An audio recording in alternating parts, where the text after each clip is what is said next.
皆さんこんにちは。制作過程を3つの動画に分け完成までを収録しているプラモの時間へようこそ。今回の動画はバンダイ製 B1 の完成までをお届けいたします。まずはクリア塗装から。クリア塗装の工程は全部で3回。使用しているエアブラシはタミヤのスプレーワーク HG エアブラシワイドで、塗料はクレオスのスーパークリア3をガイアカラー薄め液で1対 1.5 に薄めて吹き付けています。塗装工程1工程目は少し遠めから塗料をボディ表面に対してふわっとのせるように吹き付け、2工程目は角部分から始め全体をまんべんなく塗装していき、2工程目と3工程目の間に2000番のペーパーヤスリで表面を整えます。3工程目は仕上げで全体を塗料が垂れる寸前を目安に吹き捨てています。万が一垂れてしまった場合はイソプロピルアルコールで塗装を落としてやり直したり、リカバーに時間を取られるなど悲惨なことになりますので、慎重に塗装を行っていきます。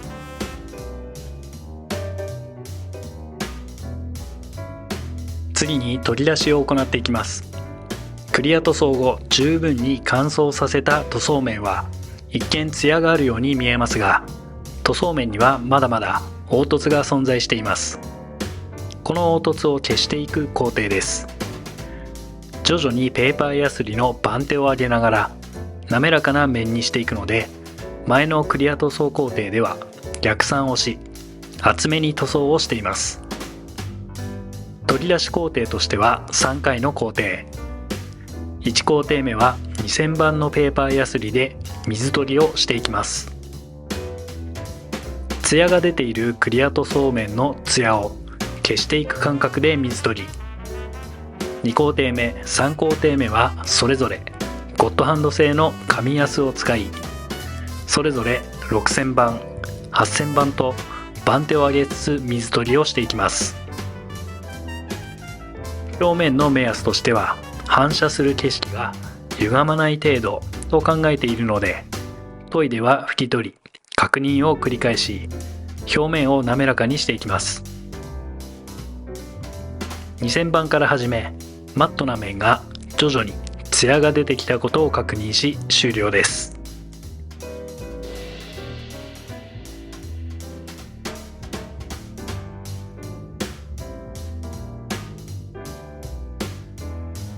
続いて鏡面仕上げの工程です。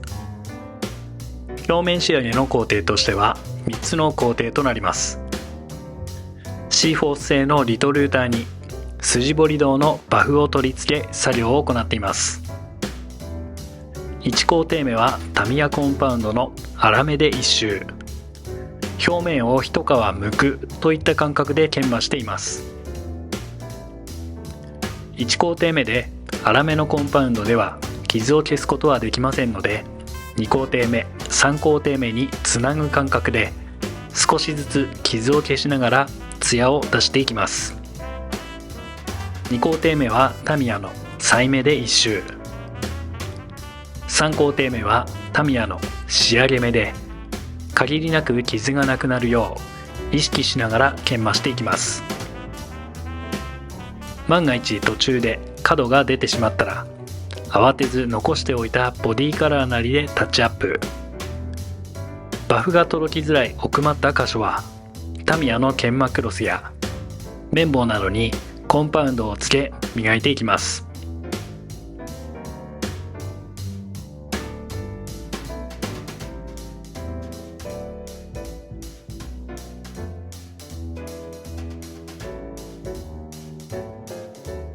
次にマスキングと塗装です。クリア塗装を経て表面に整えられたボディですが、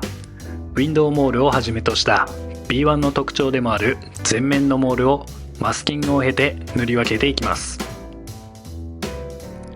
まずはボディにあるクリア塗装の中に閉じ込めたデカール部分に対し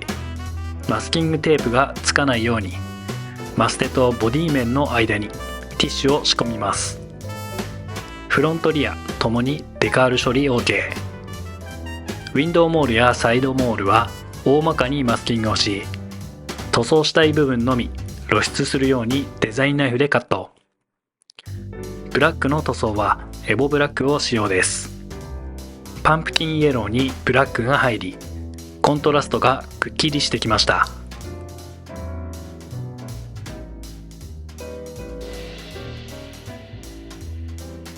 続いてボディの塗装が終わったので、切り離したドアを取り付けていきます。パカッと開くように工作です。まずはウィンドウを取り付け、リアのみカットし、付属部品をそのまま使いました。それ以外は透明プラ板をカットし、各部に両面テープで取り付けです。次に可動ヒンジ部分の作成です。可動ヒンジ部分は内径 1mm、外径 1.4mm のステンレスパイプと 0.8mm の真鍮線を組み合わせて作ります。ドアの大きさを考えつつ、パイプと真鍮線をカットし、パイプに通します。パイプ両端から出ている真鍮線を L 字に曲げ、さらに U 字に曲げ、U 字の伸びた部分をさらに L 字に曲げます。U 字になった部分に開いたドアの端が収納される仕組みです。作ったヒンジはエポキシパテでドアに取り付けていきます。パイプ部分がしっかり固定するようにパテをヘラで盛り付けです。ドアに取り付けたヒンジがパテでしっかり固定できたら、ボディに仮止めし、ヒンジから伸びた真鍮線をフェンダー内側にパテで固定し、取り付け完了です。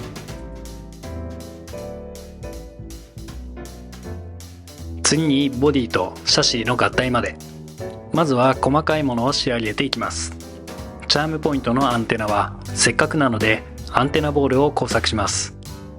UV ライトで固まる瞬間接着剤をアンテナの先端につけては固めてを繰り返し、丸い形に。その後アンテナ部分はフォーアーティストマーカーシルバー、先端はシタデルカラーのホワイトで塗装します。クリアパーツ類はバックランプ部をスモークで塗装、下地にはシルバーを入れてあります。他のテールなどのパーツは裏側からシルバーを入れ透け防止、縁はフォーアーティストマーカーブラックで塗装です。ヘッドライトリフレクターはシルバーで下地を作っておき、その上から円形にカットした長谷川のミラーフィニッシュを貼り付けました。その後内張りにダッシュボードを取り付け、ボディとシャシーを合体です。そしていよいよ最終章、残りのパーツを取り付け完成へと向かいます。フロントから仕上げていきます。エアインテークパーツにウインカー、ワイパーにヘッドライトレンズ、バンパーを取り付けていきます。シャシーにマフラーを取り付けたら、次はリアです。テールに遮明プレートを取り付けます。サイドはミラーフィニッシュを貼り付けたサイドミラー、サイドマーカーを取り付けです。ドアノブはセミグロスブラックを入れ、キーシリンダーには配給パーツのマイナスモールドを取り付けです。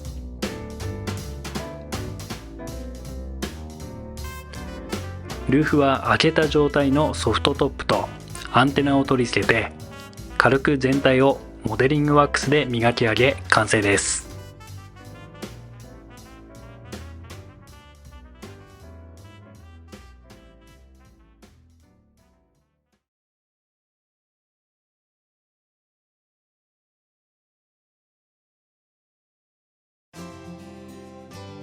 それにしても可愛い車。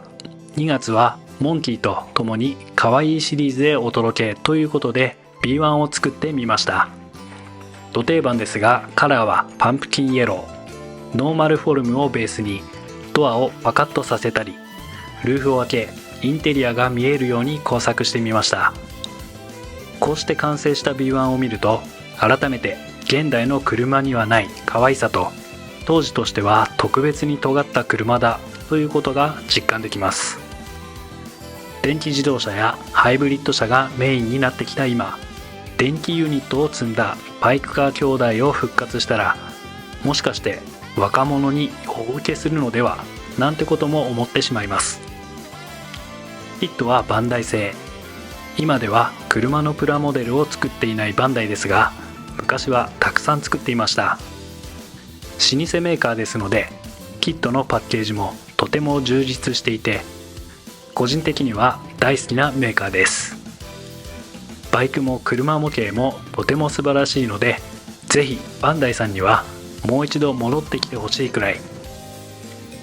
制作過程では久しぶりにドアをパカパカさせたら計算が甘く、何度もやり直してしまいましたが、これもまた経験となり次に生かされることでしょう。車にも可愛いがあっていいと思うというマインドの走り、日産 B1、 これにて制作終了です。ぜひゆっくりご覧ください。ご視聴いただきありがとうございました。